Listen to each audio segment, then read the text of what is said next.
Wait, Chris and Squext, Cook Stetchum for being here. Yedikshin Wenwen, Cook Stipe for another day.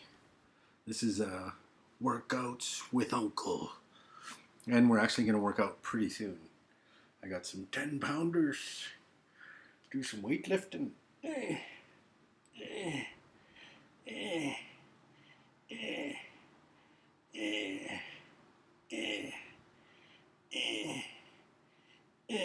Infinity. So I'm going to do, need to get some weights. I got these at Walmart. I got to work on my triceps. I got to work out on everything. I'm starting to sag everywhere. It hurts where I used to play. That's what happens when you get old. You don't take care of yourself, eh? But until we get to the workout stage, we're going to do a literary mind workout. So I'm going to read another chapter from Iron Man with Tony Iommi so we can get in the mood, get iron. Do you know what I mean? Okay. So I will start with chapter 38. Thanks for being here. Thanks for working out. Everything's been being sabotaged. At the beginning of 1975, we got together to write and rehearse for what was to become Sabotage. The making of that album took a long time because we were in the studio one day and in court or meeting with lawyers the next. A writ is a summons to appear in a court, and we were being handed writs even while we were working in the studio. It was so distracting. It felt like we were being sabotaged all along the line and getting punched from all sides. We were constantly in some problem or another with management or somebody, but it made the band into a tighter unit because it was us against them. We were trying to do music and it was hard to create in that situation, unless we wrote a song about it, which sort of relieved the situation. That's why one track is called The Writ, and the album is called Sabotage. Apart from the legal harassment, we were also having technical problems in the studio. We had a hard time recording. Thrill of it all, and eventually we got it down after no end of takes. Soon after, we went to a bar across the road to play darts, and Dave Harris, the tape guy, came over and said, "We've got a problem." I said, "What?" He said, "One of the technicians had aligned the tapes up on the master tape." "You're kidding." "I'm not, honestly." Their job was to put this series of reference tones, basically a bunch of beeps going from higher to lower pitch onto a master tape, so it's all aligned and ready for you to use. You had to, in those days, align the heads and everything, make sure everything was right. He'd set it up all on the tape machine and go, "That's fine, you can use it." But he'd mistakenly put the tones onto the master tape of the thrill of it all. We listened to the recording of the song and suddenly it was do, do, do. He'd wiped enough off, so we had to record the whole thing again. It was such an ordeal. We didn't kill Dave, but he did actually give him a nod on his screw-up on the album sleeve, tape operator and saboteur David Harris.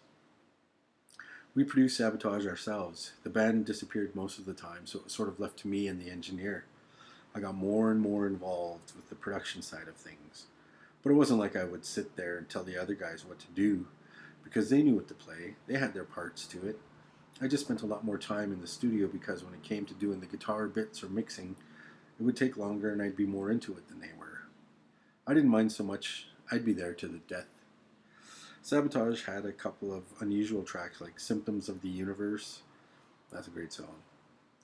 That has been described as their first progressive metal song, and I won't disagree with that. It starts out with an acoustic bit, then it goes into the up-tempo stuff to give it that dynamic, and it does have a lot of changes to it, including the jam at the end. That last bit was made up in the studio. We did the track, and after that finished, we just started jamming. I started playing this riff and the others joined in and we kept it going and ended up keeping it. Then I overdubbed it with acoustic guitar. A few things we've recorded come from jams like that. We just keep going on the thing, and so the end of the song sometimes becomes longer than the song of itself. A lot of our songs tended to be long anyway, like Megalomania. We carried on and on with that until we just faded it out. Some of those tracks were probably twice as long as you hear on the album, but we had to fade them out. I wrote Super Czar at home with a Mellotron to create choir sounds. I put heavy guitar to that and it blended really well. I thought, I'd love to try this in the studio. It'd be great if we could use a real choir. So I booked the London Philharmonic Choir. They came down and were all set up at like 9 o'clock in the morning. Ozzy didn't know anything about this. He walked in, saw all these people, and he walked out again. Fucking hell, it's the wrong studio. He came back and went, what's going on? Who are all these people in here? We're just trying this song. Oh. This woman came along with a harp. Because I had a harp at home and I could only play ding dong. She said, what do you want to hear? Well, sort of like ding dong. That's what I'm playing. She said, something like this. And her fingers flew over the strings. Yeah, that's it. I felt like such an idiot. What was I doing asking her to play ding dong? But to my knowledge, it had never been done before.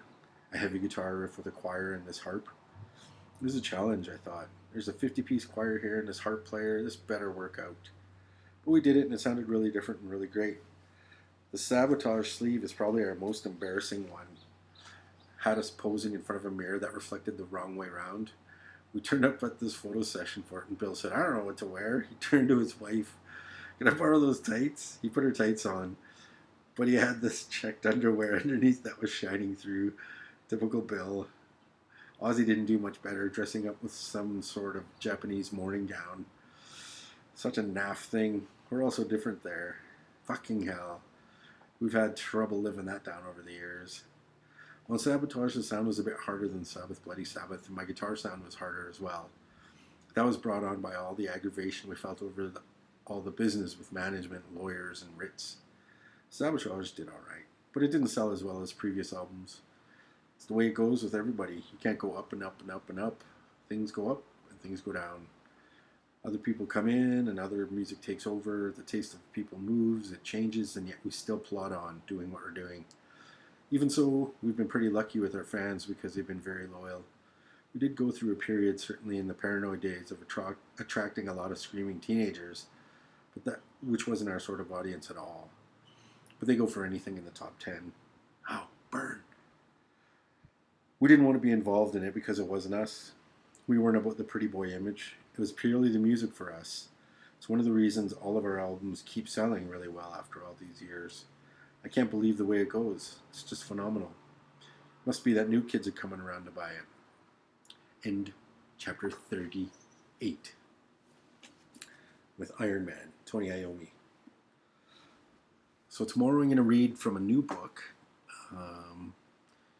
and do some more exercises with you. And I hope you stay tuned and keep coming back to work out with your personal trainer, Chris Bose. Crooks Jam.